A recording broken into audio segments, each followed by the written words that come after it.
మలక్పేట ప్రభుత్వ ఆసుపత్రి వద్ద ఉద్రిక్తత నెలకొంది. వైద్యుల నిర్లక్ష్యం కారణంగా తీవ్ర అస్వస్థతకు గురై గాంధీ ఆసుపత్రిలో చికిత్స పొందుతూ బాలింత మృతి చెందింది. ఈ ఘటనపై బాధితులు చాదర్ఘాట్ పోలీసులకు ఫిర్యాదు చేశారు. ఆసుపత్రి ముందు మృతురాలి బంధువులు ఆందోళనకు దిగారు. ఆసుపత్రి వద్ద పోలీసులు మోహరించారు.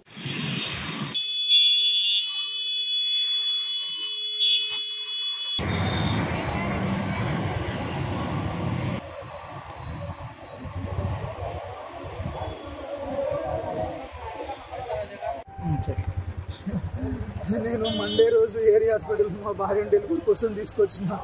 ఆ రోజు అడ్మిట్ చేసుకొని అబ్జర్వేషన్లో పెట్టి మంగళవారం అబ్జర్వేషన్లో పెట్టి బుధవారం నా డెలివరీ చేసిరు.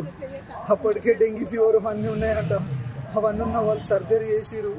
ఏజీ పల్స్ రేట్ పడిపోయింది, ప్లస్ అట్లనే హార్ట్ బీట్ ఎక్కువ అవుతుందని చెప్పి తీసుకొచ్చి గాంధీ హాస్పిటల్కి వెళ్ళానని ఇక్కడికి పంపించారు. ఇక్కడికి వచ్చిన తర్వాత ఇక్కడనేమో ఇవన్నీ ప్రాబ్లమ్స్ పెట్టుకొని వాళ్ళు ఎందుకు అట్లా చేసిరు, ఇలా చేయొద్దు కదా. డాక్టర్ల నిర్లక్ష్యం వల్ల నా మిస్సెస్ ఈ రోజు నేను కోల్పోయినా.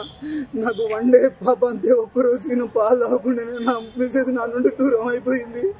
ఇది మొత్తం ఏరియా హాస్పిటల్లో వాళ్ళే నన్ను ఇట్లా చేసిరు. నా భార్య వాళ్ళ నిర్లక్ష్యం వల్లనే నా భార్య చనిపోయింది.